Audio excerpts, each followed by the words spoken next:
My name is Hugh Joswick. Hello out there. I know most people out there. Today we're talking about a new book that we're going to be coming with, and I forgot my mouse, but I guess I can control it here. A new book is coming out called Guardians of the Dharma, and it's the 16 Arhats in Tibet.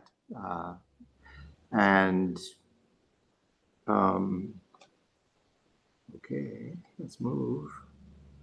Yeah, so for those of you that don't know, Mangalam Press is an imprint of Dharma publishing. It focuses primarily on scholarly works that kind of study the history of Tibet and the Indian Buddhism, basically in the Himalayan regions, and it includes also translations. Mangalam Press is associated with the Mangalam Research Center for Buddhist Languages, which is in downtown Berkeley, and it's another one of these organizations that Tartang Tukul started here, and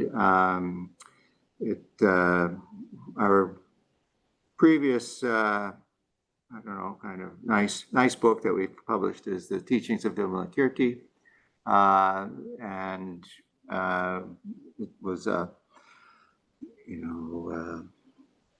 it's one of our books, and it was won the 2022 Kensei Foundation for prize for outstanding translation. So we were very happy with that, very proud of that.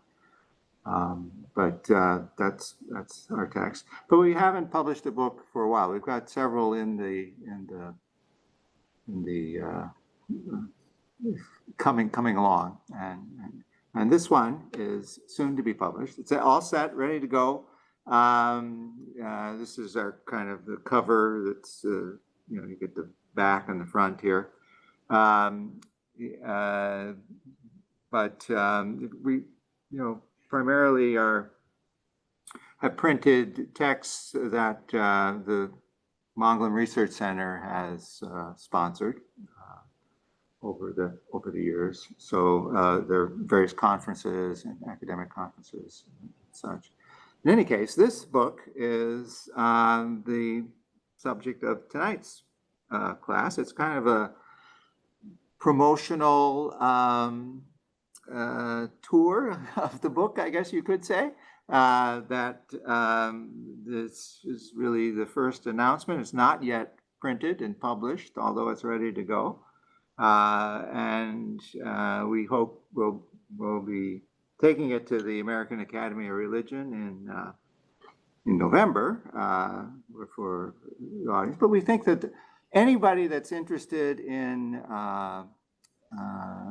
from like a Dharma center or with more academic study would be interested in this book. So we think it'll be okay.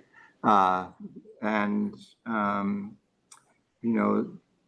the book came together is a little bit mysterious, and how my role came about. Rinpoche Tartang Tukul is renowned, throughout the world for his efforts to preserve Tibetan literature and art and culture. And in the early 1990s, so now almost 30 years ago, Yeshe Day project at Dharma Publishing printed a massive 727 volumes of the Nyingma treasures. This is it's called Ancient Great Treasures of Ancient Teachings, which was a collection of all the Nyingma texts and artwork, et cetera, that were gathered together by the Yeshe Day project. And in honor of that, they had a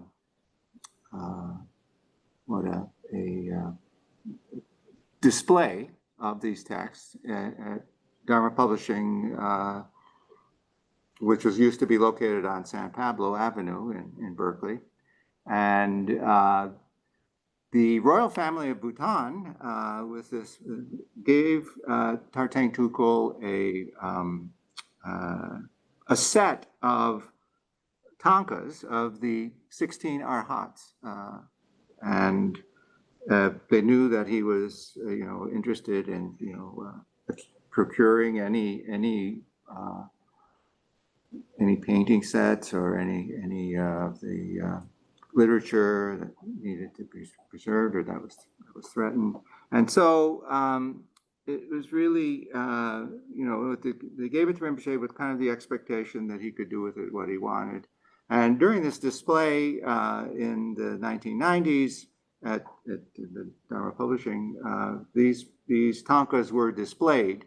These 16 Arhats were displayed, and they're, I don't know how many people remember that, or if any of you here had been at that display at Dharma Publishing, but these paintings were displayed there as well. So, but the style of these paintings were different from what was the usual kind of representation of the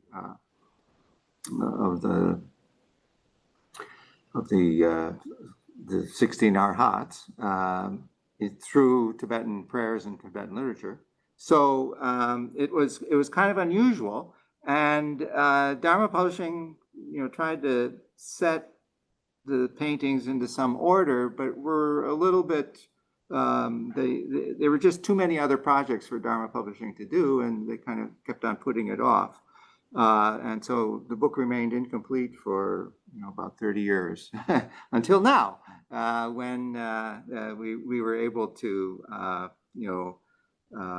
take over the project as a Mangalam Press, and because we have these connections with academic communities, then the book had generated enough momentum to be completed. But it's been a long process, is what I'm saying. We were able to find scholars that are interested in the topic, and we're able to write. So I'm the kind of managing editor of Mangalam Press, and Jack Petranker is the editor-in-chief of Mangalam Press. And that's the extent of Mangalam Press. It's just us two. So we're together in this assembling of this book and putting it together. So even though this notion of the 16 Arhats is well known in Tibet and in the Far East, like in China and Korea and Japan, most Western scholars they're less interested in the role of these 16 Arhats in Tibet, and they think that the Bodhisattvas is a little more exciting, perhaps, or a little more interesting. That the Arhat was kind of seen as like, well, kind of like a venerable heroes of the first turning teachings, but when the Mahayana really blossomed in Tibet, the Bodhisattva became the hero, and the Arhat was, okay. But it's not really a holdover, and that this is really kind of one of the mysteries that are behind this text, this book that came out. First of all, there's this mysterious gift from Bhutan that doesn't quite match the traditional way of the liturgies and prayers that have been kind of more established within the Tibetan world. But then there's this question like, why are the Arhats,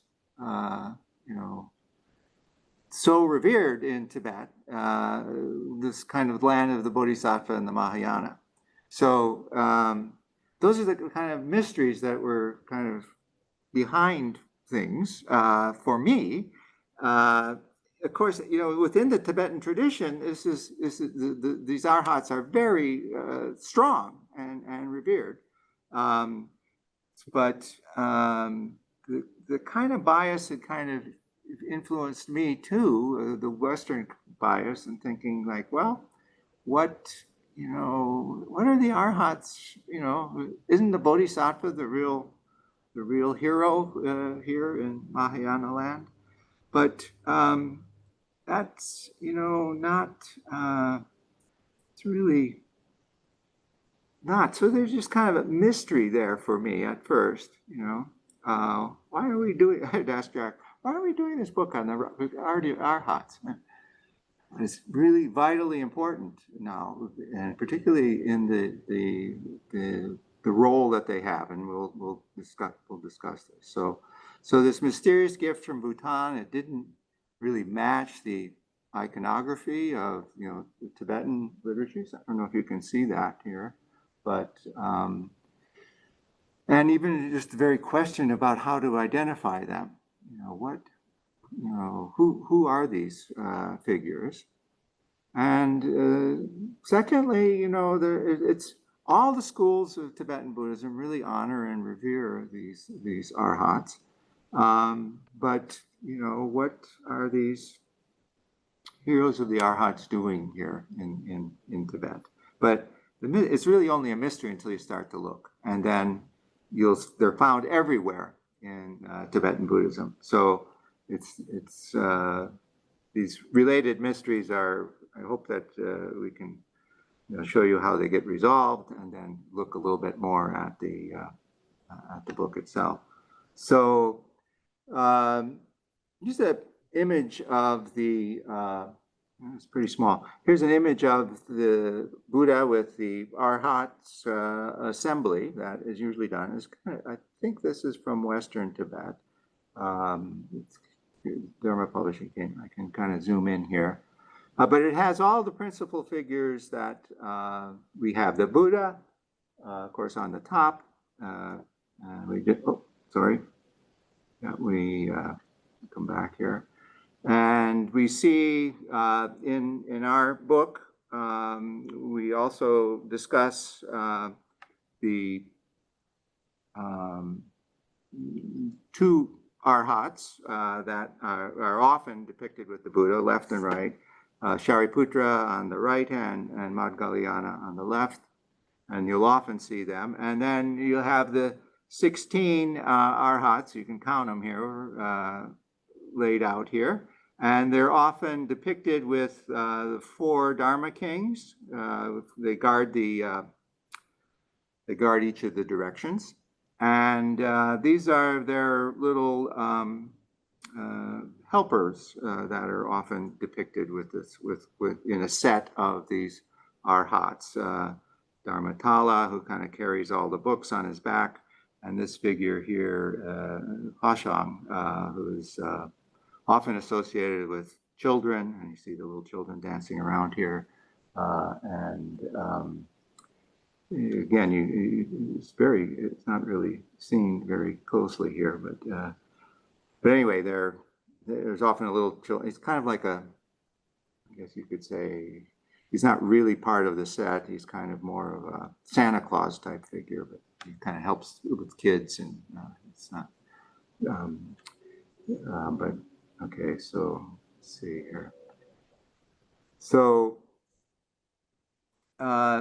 now, who are these 16 Arhats? I don't know. How many people are familiar with the Arhats? And okay, everybody here and online, I don't know. I kind of, we'll see. So basically, the idea is that Buddha chose 16 of his arhats, 16 of his main disciples, to remain in the world to protect the teachings until the coming of the next Buddha. So these are,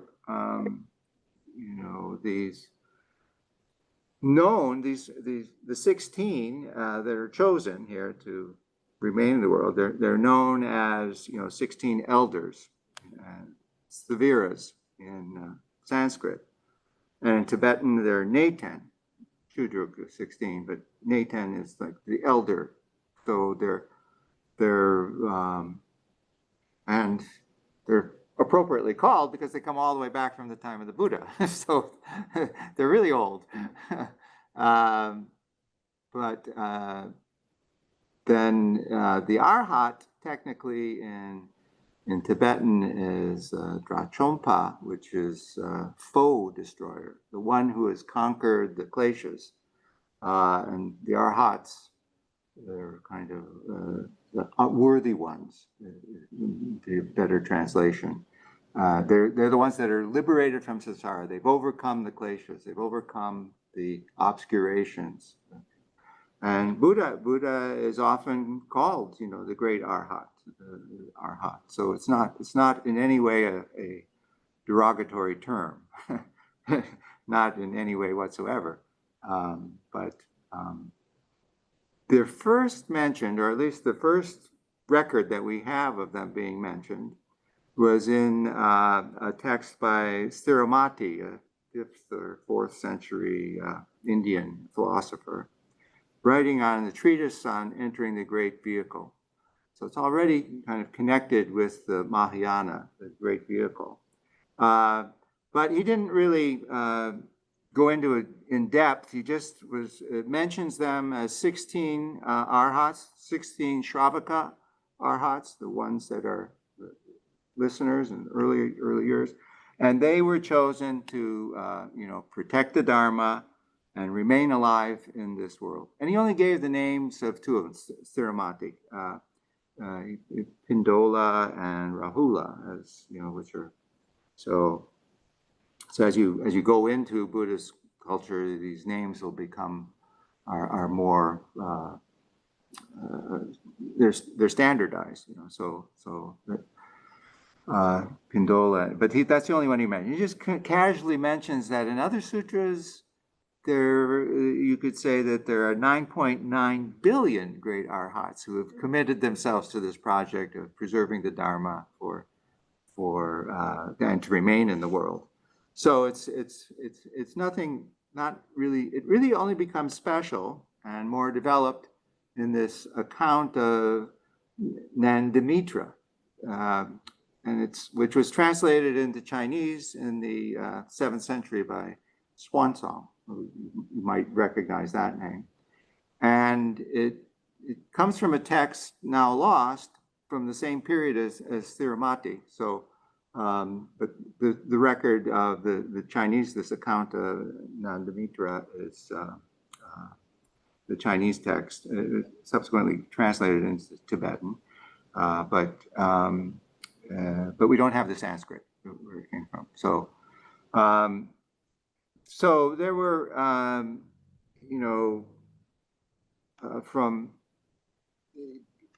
Nandamitra, the story is that he's a great teacher, a great arhat, and he's about to pass into nirvana, reach the end of his time, and his disciples are really anxious to know what's going to happen. What are we going to do when you leave us? What are you going to do? And how will the teachings of the Buddha Dharma stay in the world? So but Namidia really assures them that the Buddha, had kind of taken care of this, that he'd entrusted 16 arhats to safeguard the teachings, and their extraordinary accomplishments and achievements allowed them to have this long life, this longevity, and he says they're also will not only safeguard the teachings, but they provide an opportunity for patrons of the Dharma to accumulate merit by offering them, offering them, their, not. What would you offer? What do you offer to? Right, prayers and offerings of,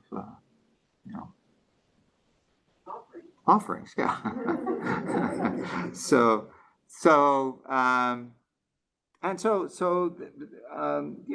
But the disciples, his disciples,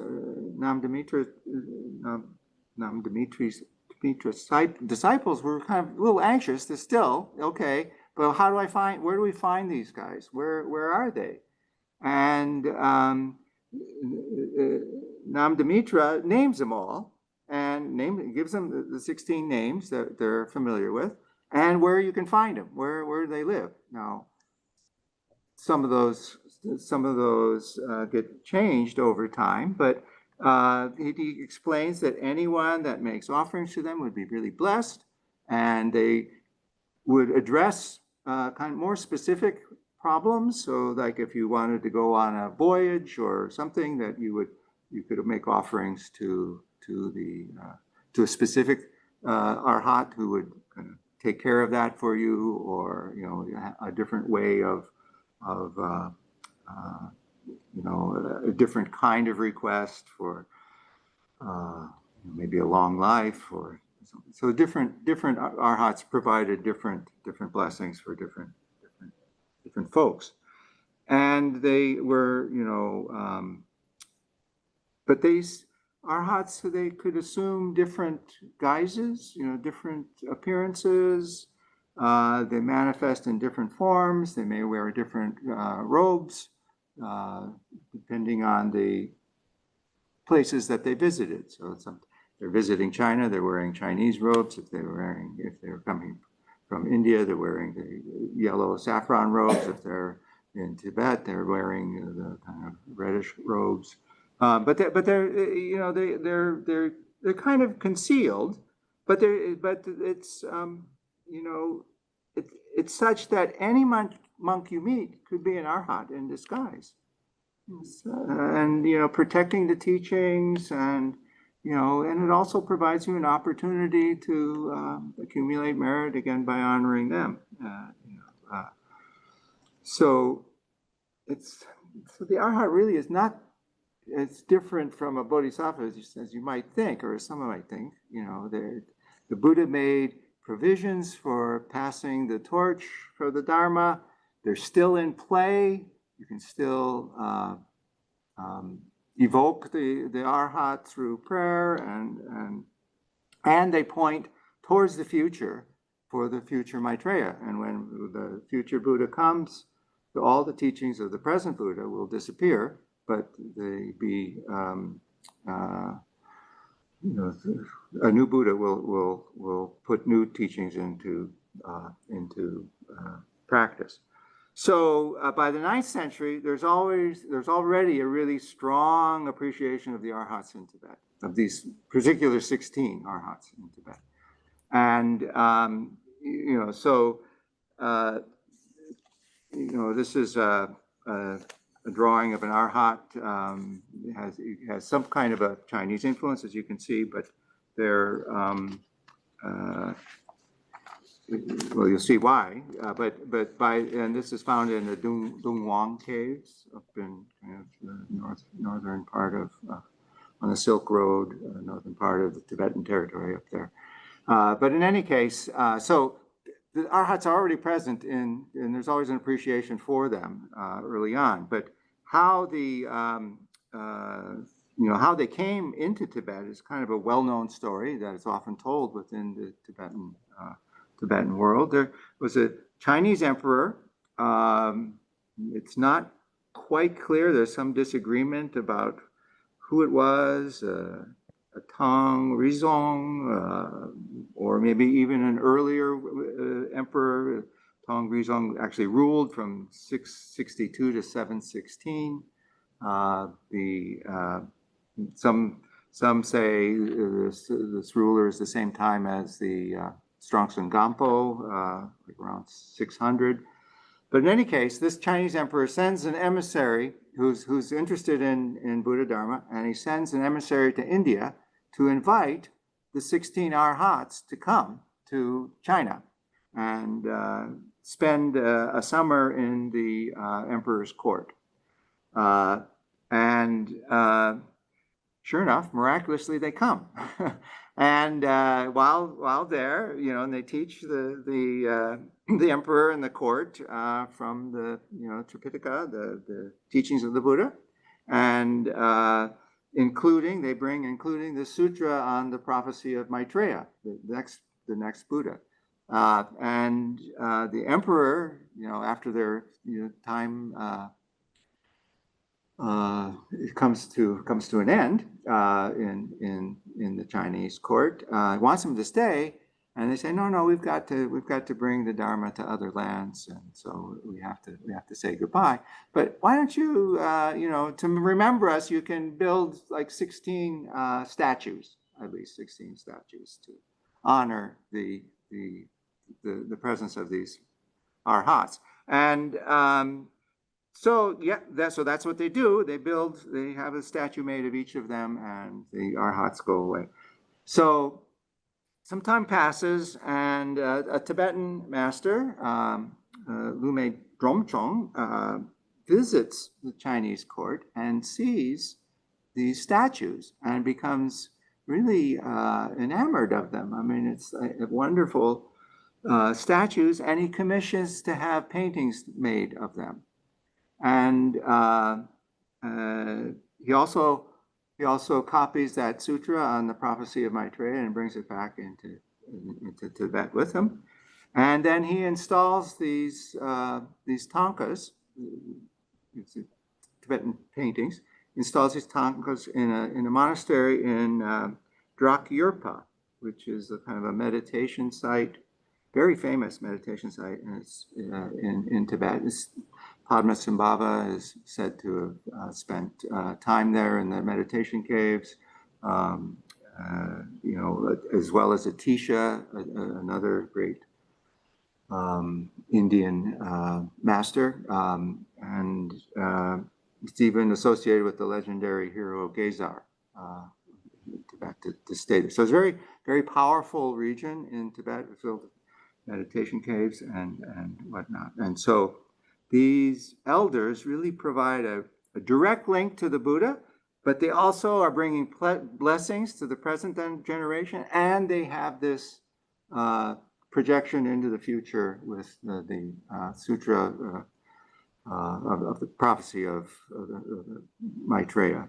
So eventually that prophecy of Maitreya finds its way into the Tibetan Tenjur, the kind of Tibetan commentaries, the canon, and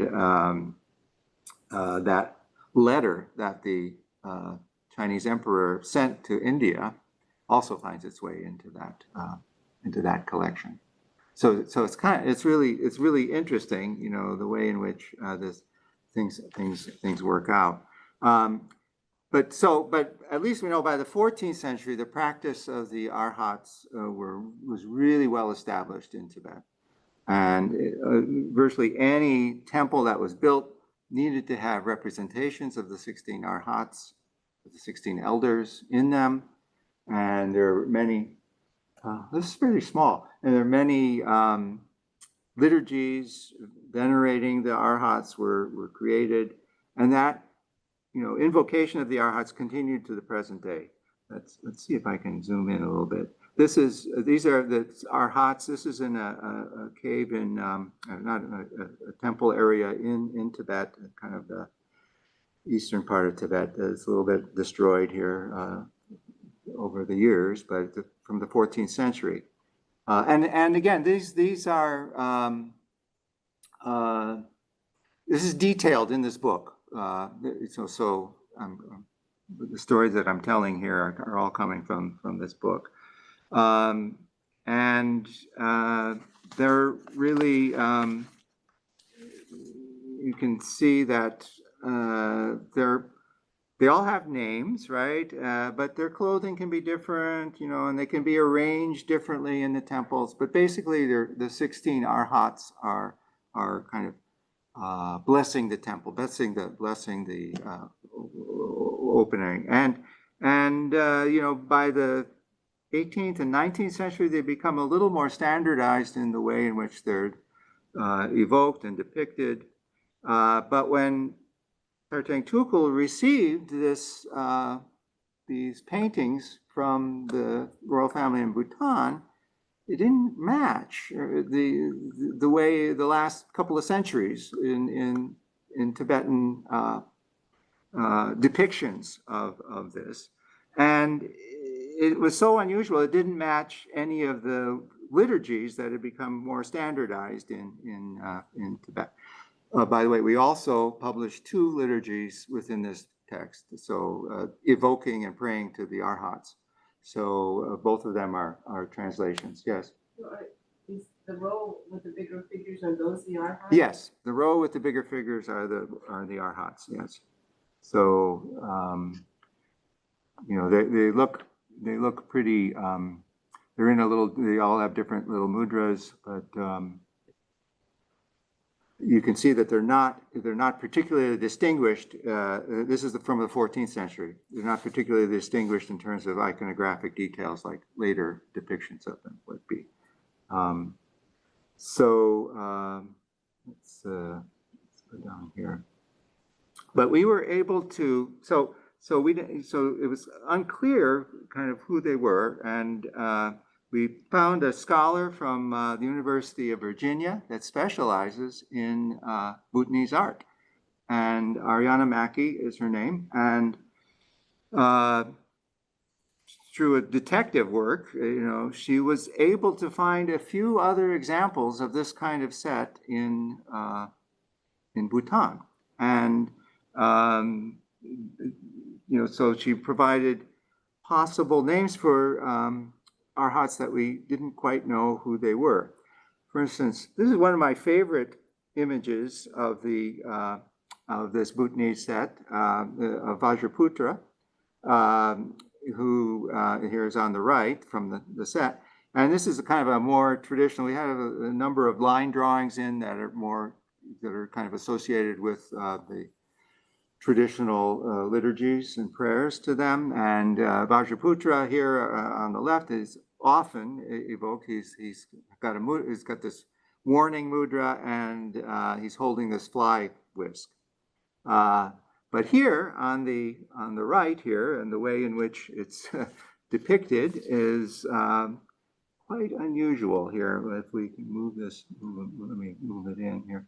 We have the master here, instead of holding a fly whisk, you know, he's got this row, this beads, his mala beads here, and you know, he's got a little attendant who's fanning him.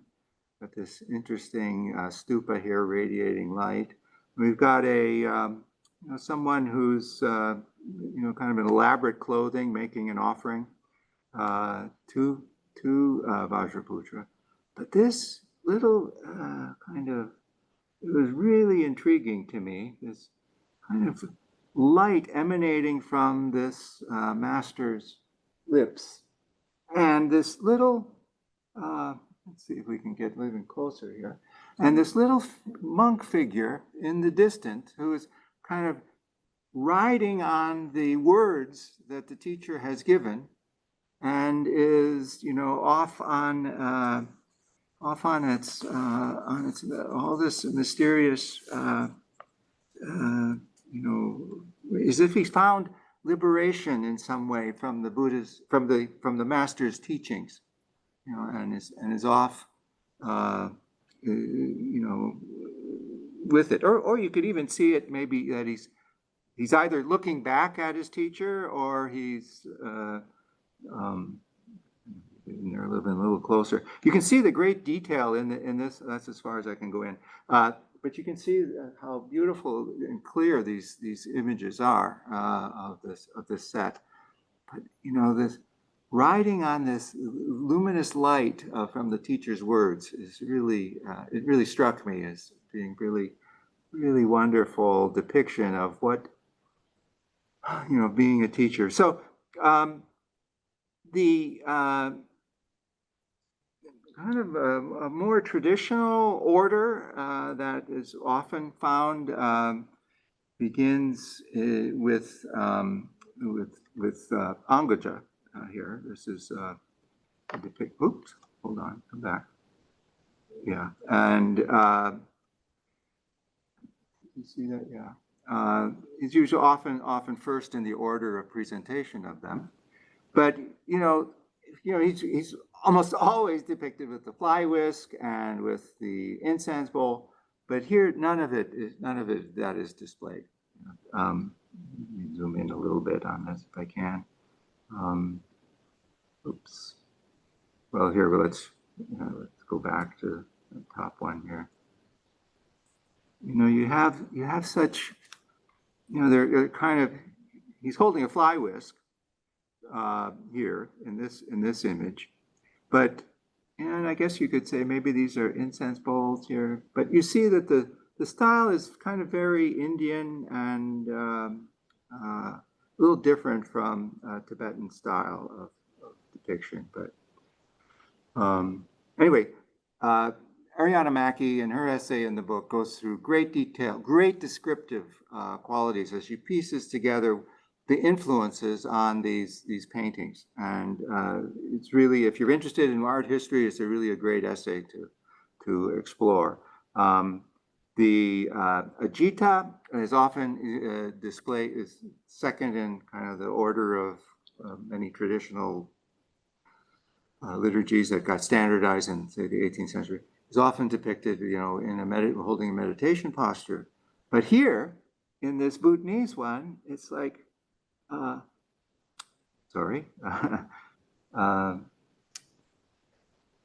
this jar of you know, rainbow light exploding into the heaven. It's like, whoa. Why would you offer to him in particular? Well, I don't know. I mean, it's I'd have to look into the text in order to find that. But each one has its specialty, so to speak, why you would appeal to that particular arhat. In any case, so it's a very interesting and just intriguingly different. So Banavasan is another one that you can see here, just as an example here.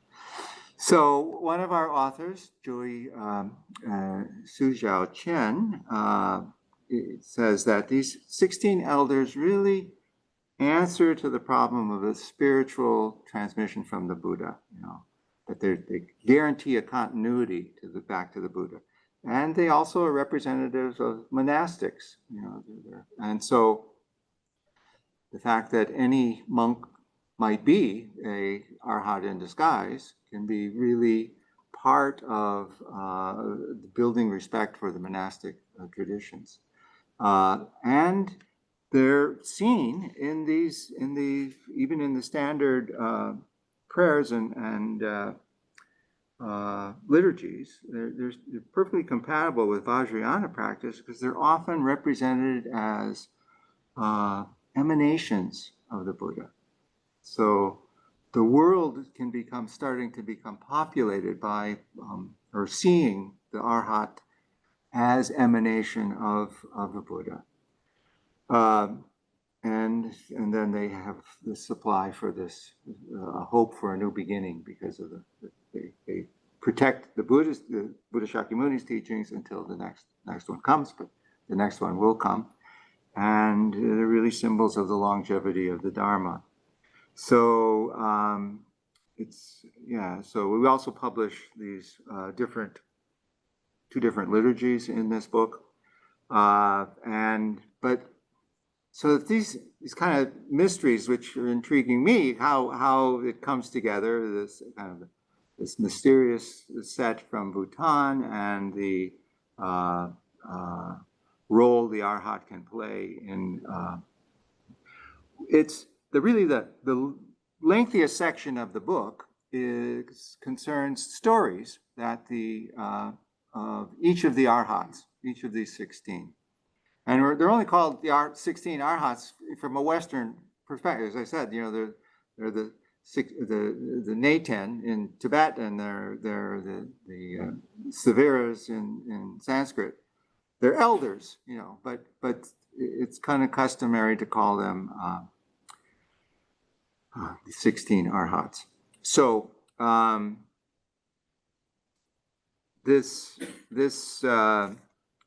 so each of these, so I wanted to read you one of the stories that is depicted in here, and this is Chudapantaka. I don't know if my pronunciation of these names are not are not clear, but he's usually depicted in a meditation, holding his hands in a meditation posture. But here, this is from the Bhutanese set. I won't go into it, but I think that there's something really extraordinarily beautiful about these images, the way they're presented here. And he doesn't exactly look like the traditional depiction of Chudapantaka, but yeah. And again, some of this is guesswork that Ariana Mackey has put together in terms of identifying them, who they are. So, but very carefully put together.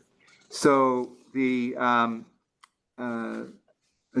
so each one of these Arhats has a story, lengthy story with them. It describes kind of their life and how they became a Buddha. And I'd like to just read you some of the story of Chudapantaka here, who's really a good model for all of us who have a difficult time,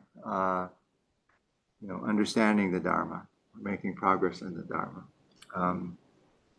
And each one of these Arhats have their own adventures and stories that are told in the book and displayed in the book.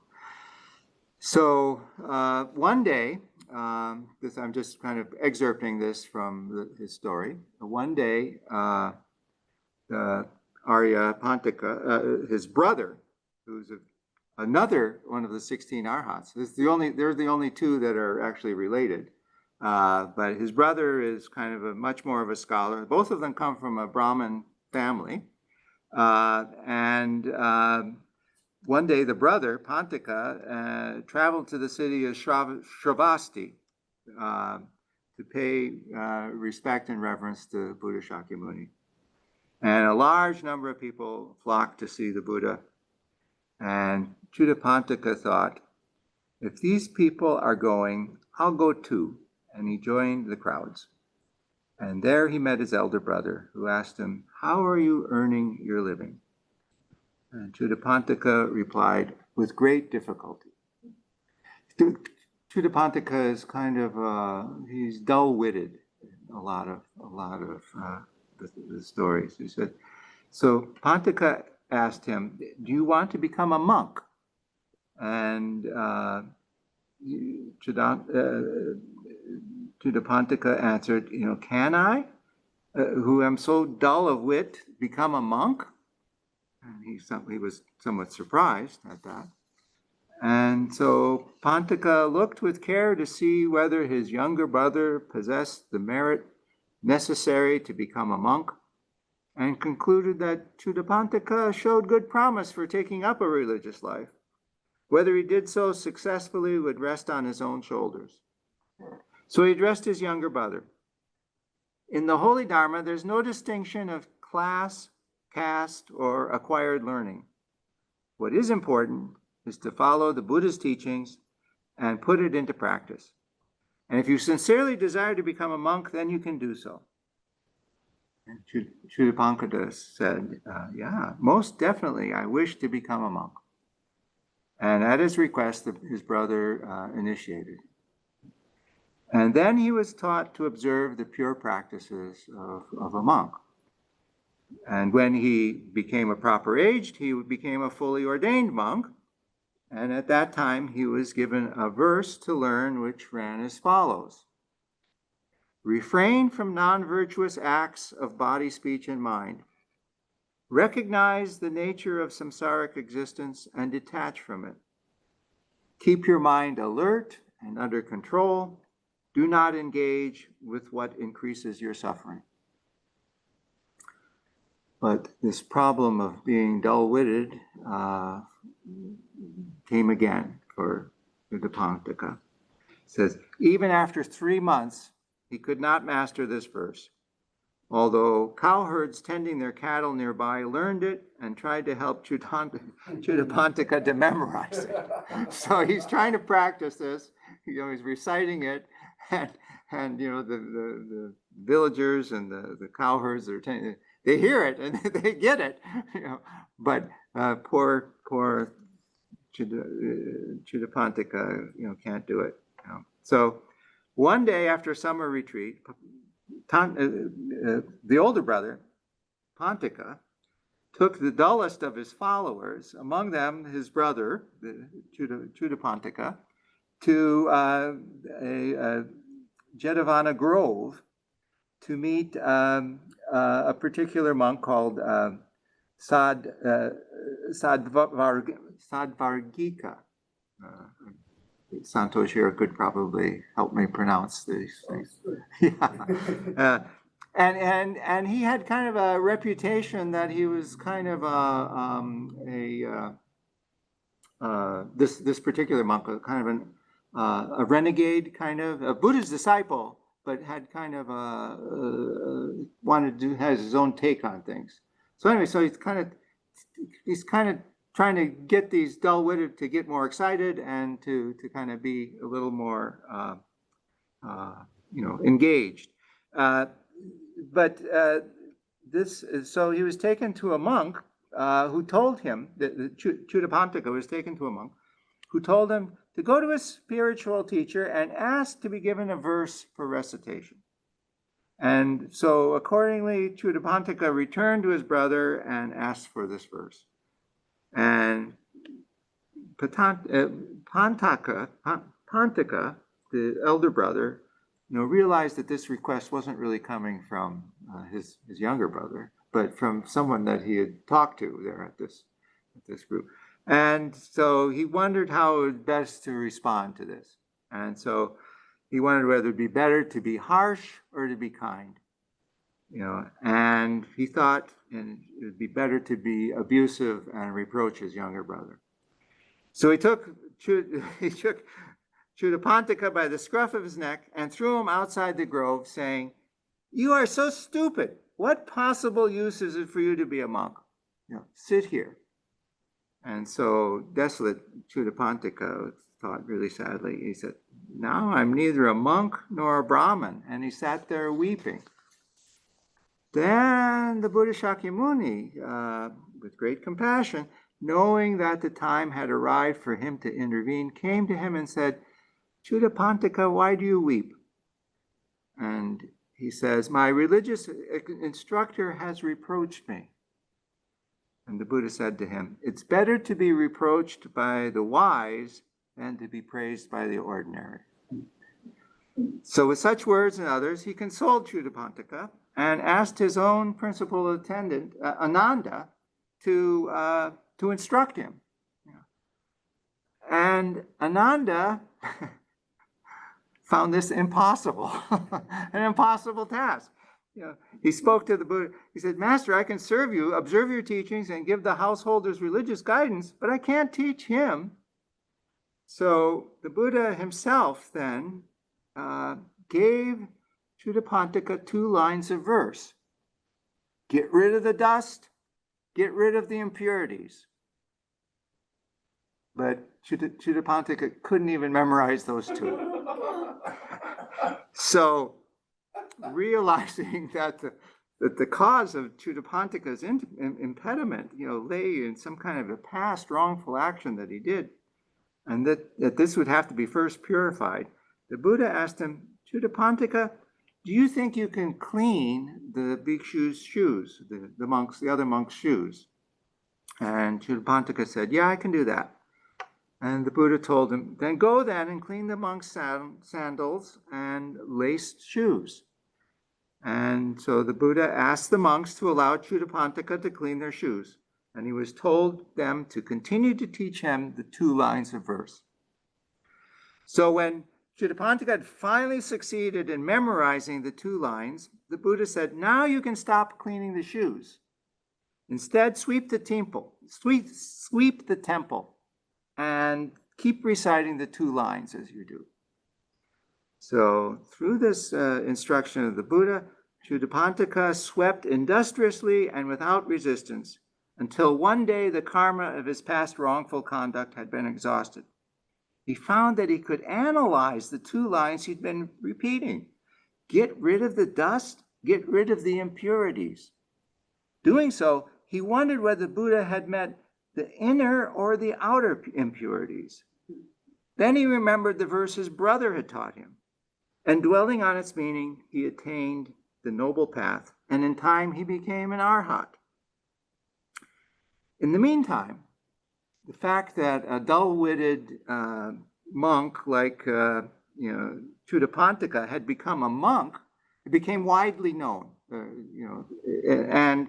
And some non-Buddhists started to voice doubts about this, saying the teaching of Gautama is supposed to be profound. And yet, if a person of Chudapanthaka's intelligence can become a monk in his order, can it really be so deep and profound? And to refute these slanderous charges and make known Chudapanthaka's attainment, the Buddha told Ananda to appoint Chudapanthaka the spiritual teacher of the fully ordained nuns. And Chudapanthaka, understanding the reason for his appointment, agreed and accepted.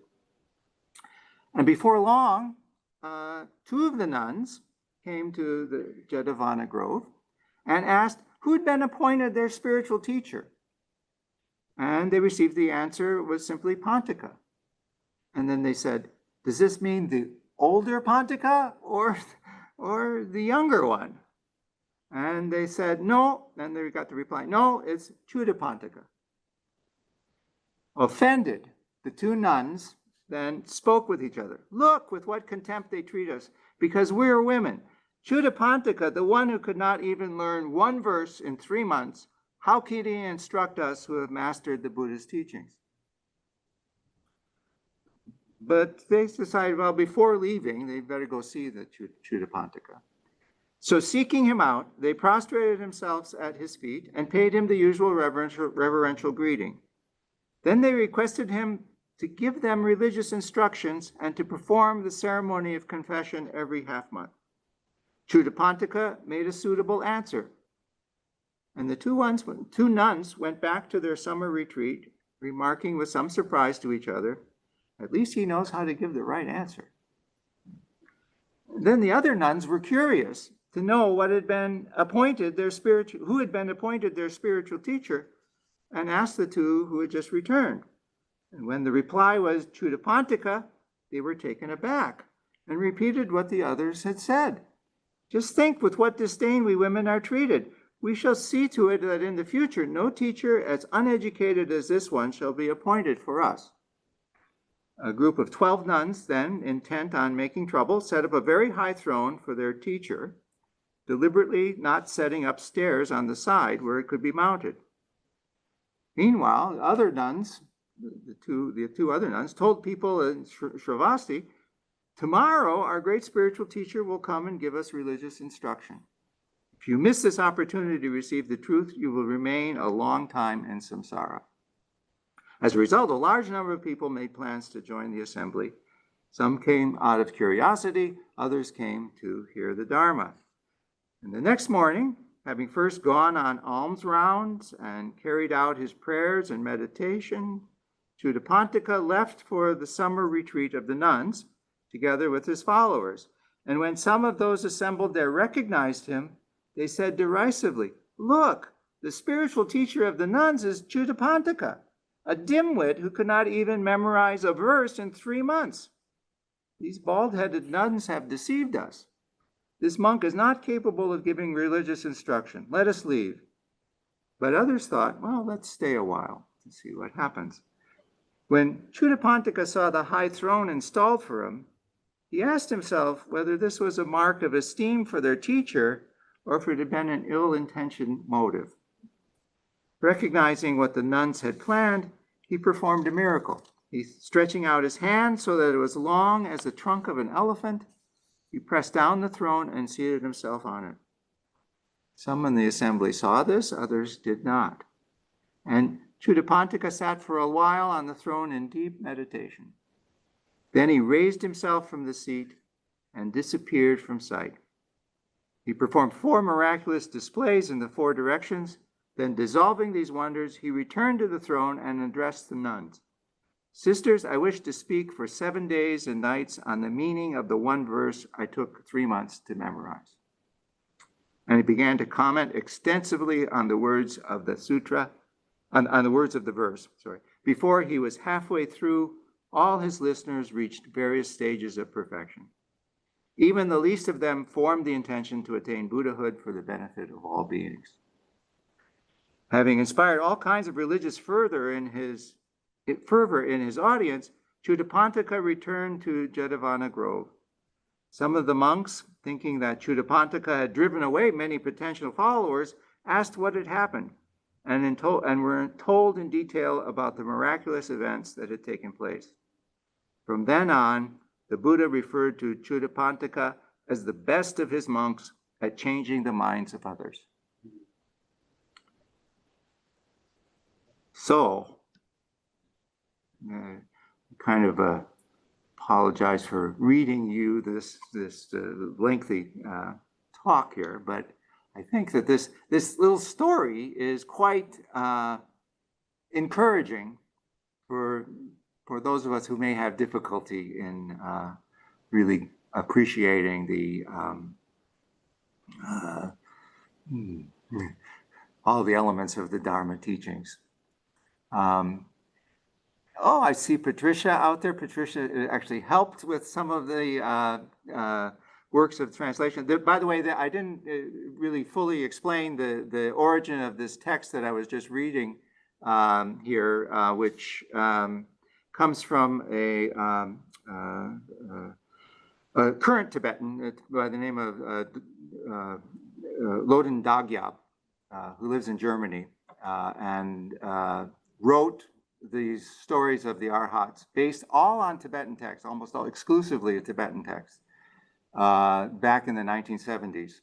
And we petitioned him or asked him and his publisher if we could rewrite some of but keep basically all the stories exactly the same.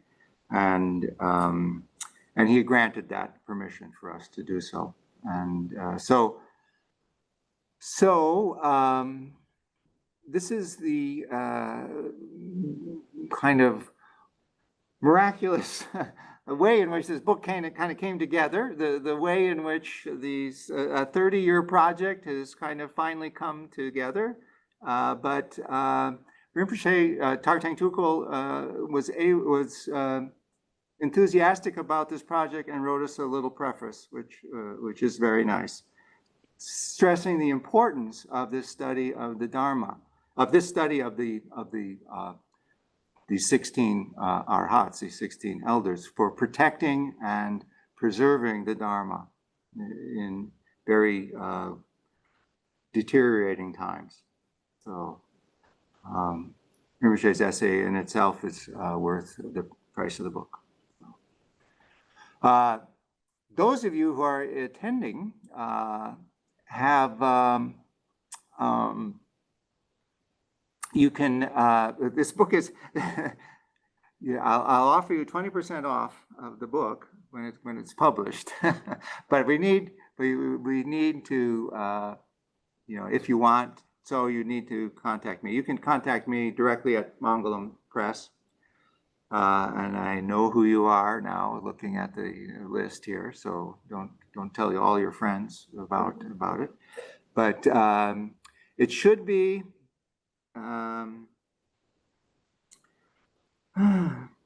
Dharma Publishing has some difficulties with their machinery right now, and so we've been delayed in getting it printed. But we will be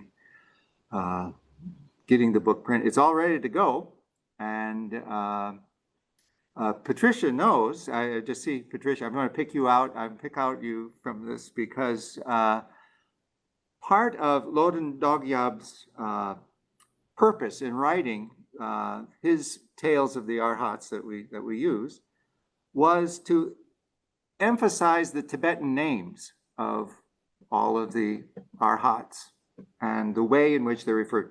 In Tibet, they have different names from the Sanskrit names, except Bakula. Bakula is still the same. Anyway, but we had to, we kind of devised a little dictionary that would, a glossary that would give the Tibetan and Sanskrit terms together, which took a long time to prepare because the Tibetan language, you know, of course, is threatened. It was threatened in Dogyab's time of, you know, in the 1970s, and is still under threat. So the we made a decision to use the Sanskrit names because they're more well known, and the Tibetan names. But we have provided a link to the Tibetan names that are used in the book.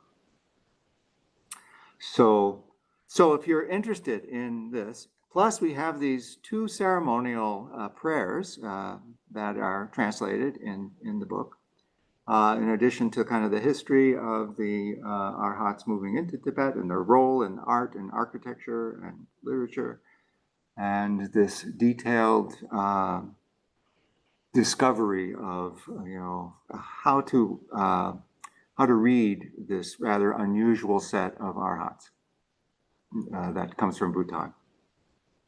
So,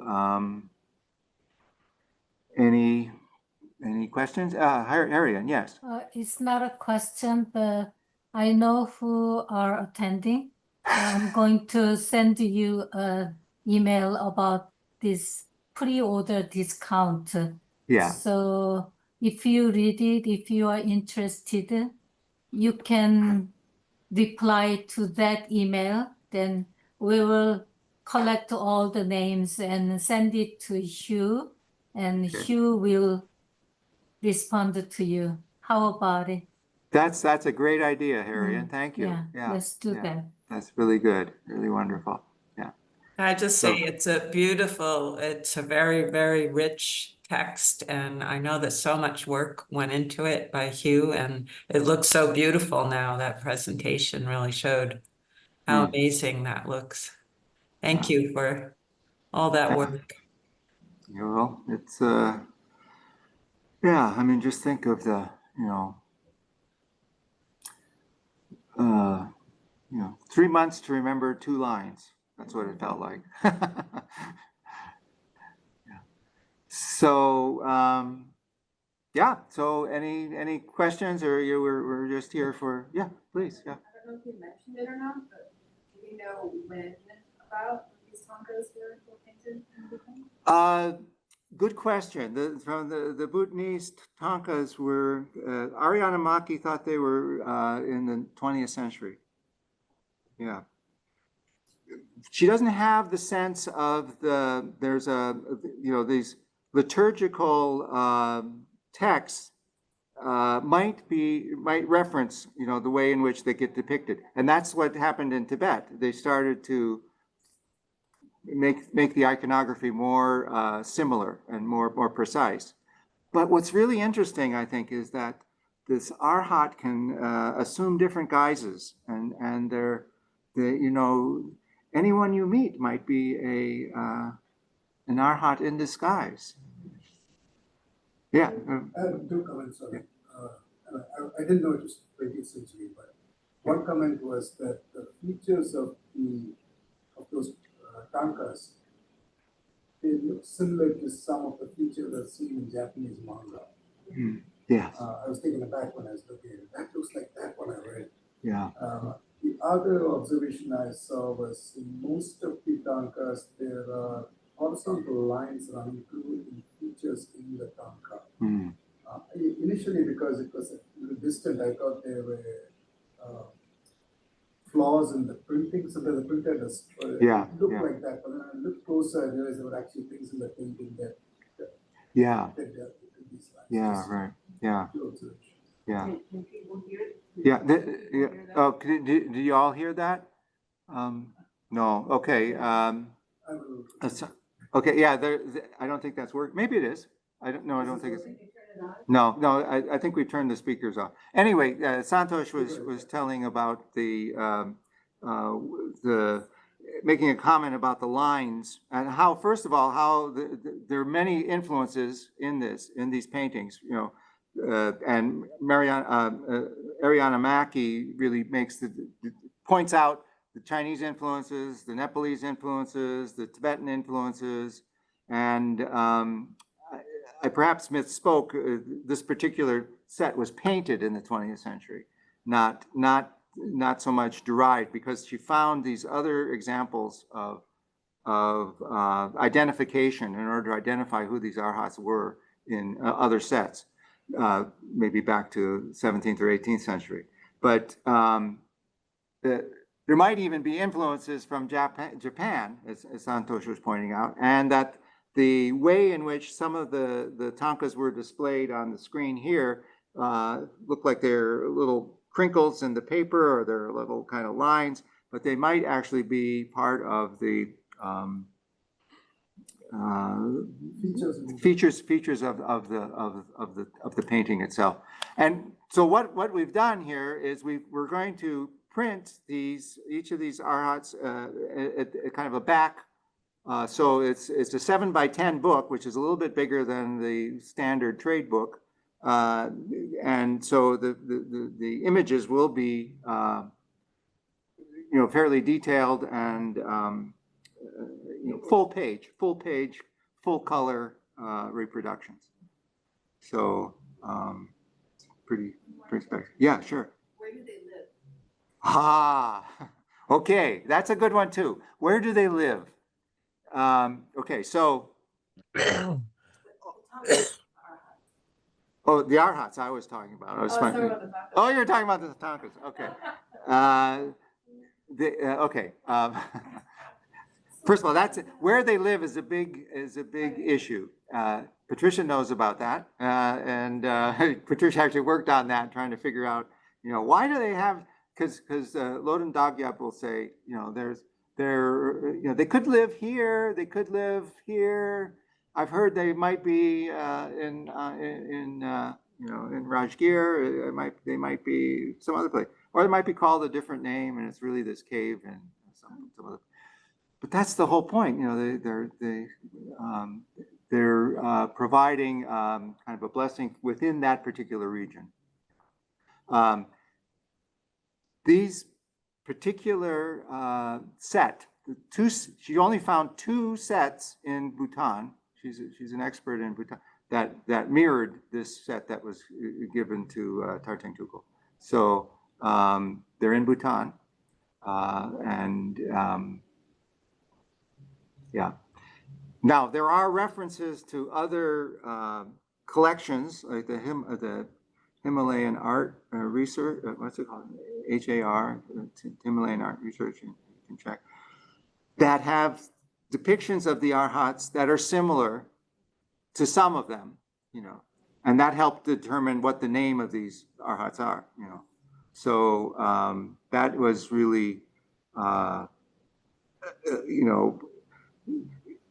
great academic research, and detective work, and comparing different ones. So it's a really exciting project if you're an art historian or interested in that. So. Yeah, so I don't know, anybody else? It's a great book. Look for it in about a month. we hope. It's definitely going to be, we're taking it to the AAR convention, American Academy of Religion convention in November, so it'll be eventually there. But let me know, and you can get a deal. Okay. Yeah, that's all. Okay. So have a good evening, everyone, and keep on investigating the Buddha Dharma. Okay. We'll see you. Okay, bye.